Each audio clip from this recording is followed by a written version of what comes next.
Hey folks, this will be the last video regarding universal gravitation, and we're going to talk about if you could drill a hole through the center of the Earth and drop yourself into it, what would happen? All right. Now, let me sketch this out for you. And I would draw this sketch pretty big because we're going to be playing around with this. So let's say here's the Earth, okay? And let's say here's the hole that you drilled dead through the center. Okay, now here we are in Chicago. And so this would be somewhere in the Indian Ocean. And so let's say you were able to drill this hole somehow. And we're going to ignore the fact that the Earth is a molten core and all that. We just pretend you could drill a hole and seal it off and evacuate all the air out of it. That's going to be important here. So imagine you can do all that. Okay.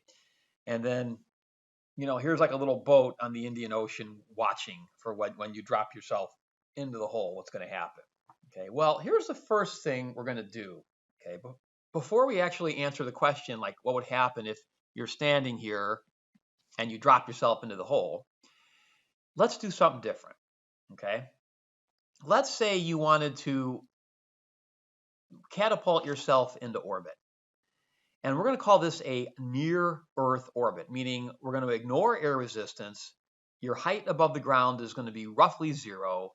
And how fast would you have to run to be in orbit, to leave the ground and travel in a circle around the Earth in a near-Earth orbit? Okay. Well, there's two things I want to calculate about this. How fast would you have to go, and how long would it take you?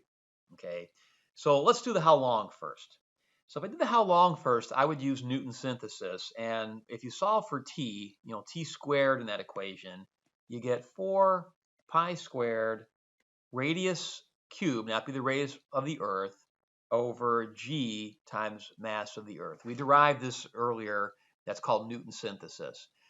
Now, if you're doing a near-Earth orbit, the radius would be the radius of the Earth, which is 6.38 times 10 to the 6th meters. And for mass of the Earth, you would use 5.98 times 10 to the 24th kilograms. Okay, so if you plug those two things in and you solve for period, period would be, I get approximately 5,070 seconds, which is about 84 and a half minutes. Okay, so what that would mean is if you were to launch yourself into orbit at the Earth's surface, and assuming you didn't hit anything like a mountain or something, it would take you 84 and a half minutes, just under an hour and a half, to get back to your starting point. Okay, now how fast would you have to go to do that? So you might recall that V orbit is square root of g, mass of the Earth, whatever you're orbiting, over r. Okay. Now again, if we plug in the mass of the Earth here, and oh, by the way, sometimes I'm going to use 5.97 times 10 to the 24th. Sometimes I'm going to use 5.98 times 10 to the 24th. It depends on which source you look at. Either way, close enough. And then if you plug this in for your radius here, you get about 7907 meters per second, which equates to, let me write it down for you. Let's see, 7907 times 2.205. That's about 17,400 miles per hour. So if you can run at 17,400 miles per hour, you'd put yourself into orbit there. Now, obviously, you have to ignore air resistance here. If there was any air at all, you would burn up well before you got to that speed. Okay. So now, why am I asking about this? Because I thought we wanted to figure out, like, what if I drop myself into the hole? What happens? Okay. Well, you'll see. Okay. So first off, what would happen if you dropped yourself into the hole? Okay. Well, the force acting on you equals negative mg. Now I'm putting a negative here because it's down, it's toward the center of the Earth, or it's radially inward. In the previous video, we learned that if you're inside the Earth, we came up with an equation for little g. So this becomes negative m, and little g is big G, the mass of the Earth times the radius wherever you're at that moment. It's like in this picture here, if you were right there, that would be your radius, over the radius of the Earth cubed. Now that's a constant, right? That's our 6.38 times 10 to the 6 meters approximately. Okay. Now, that's the force acting on you. Okay. Now, what we're going to do is we're going to solve for A. So force equals ma. In other words, this, okay, equals, G is the same thing as A. So you got ma equals negative mg mass of the Earth radius over big R cubed, okay? Notice that mass cancels out, okay? And you get an expression for A. A equals negative g mass of the Earth over Re cubed times R. That equation, that general form of an equation should ring a bell. You have A in terms of a distance. Now, usually we've been doing X, but here we've got R. Whatever is in front of the X, or in this case, the R, is negative omega squared. So omega equals root the reciprocal of all this. So it'd be Re cubed over, omega equals the square root of that, which would be G mass of the Earth over Re cubed. All right. And then period, would be 2 pi root reciprocal of that, which would be Re cubed over G me. Now, I want you to look at that equation for the time, the period of oscillation. So first of all, let's talk about what would happen here. If you dropped yourself into the hole, you would speed up, but your rate of speeding up would decrease. Your acceleration would decrease. So it'd be like if you hit the gas in the car.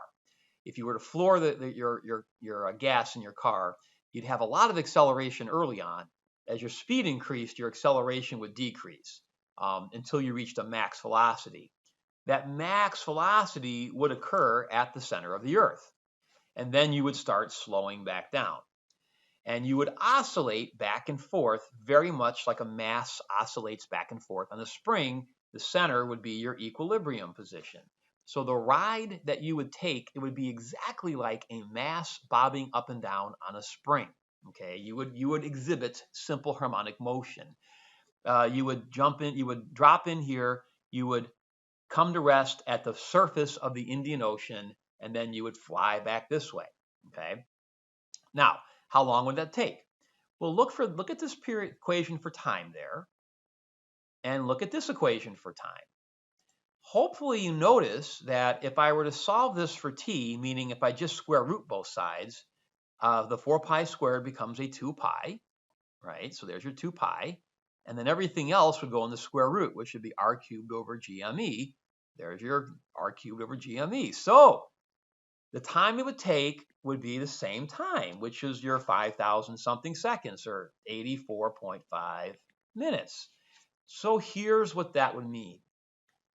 When you lowered yourself into the hole, it would take 84.5 minutes to go to the Indian Ocean and back. That's one oscillation. So to get from the surface to the center would be a quarter of that time, which would be about 21 minutes. So you'd have about 21 minutes to get from the surface to the center, 21 more minutes to slow down and stop at the Indian Ocean, 21 more minutes to get back to the center, and 21 more minutes to get back to where you started from, for a total of just over 84 minutes. Okay. The other question I'll ask you is, what would your max velocity be? So at the center of the Earth, you'd reach your max velocity. That's your equilibrium point. What would your max velocity be there? Well, if this is simple harmonic motion, so Vmax would be equal to A times omega. Now your A, your amplitude of oscillation, well, that's from the center to the edge. That's just the radius of the Earth. So you'd have a radius of the Earth, and then omega we just found to be that. So square root of G mass of the Earth over Re cubed. If you put in your R into here and square it and reduce, you get G mass of the Earth over Re. Hey, look at that equation, and look at the equation for V orbit right here. Okay, they are the same. So what would happen is when you dropped yourself into this hole, you'd start from rest, you'd accelerate, you'd reach a max velocity of about 17,400 miles per hour, which is cooking, right? and then you'd slow down and you'd come to rest at the Indian Ocean, and then you'd repeat the process going back. And that whole ride to the Indian Ocean and back would take about 84.5 minutes. So what I'm trying to get at here is I'm now relating universal gravitation to simple harmonic motion. Orbit is related to the circular motion of orbit around the planet is related to simple harmonic motion of a mass and a spring. There are aspects of both that are the same. Matter of fact, the simple harmonic motion, the back and forth, is just a one-dimensional shadow of the orbital motion, the two-dimensional motion around the Earth. So I hope you found that video interesting, and thank you very much.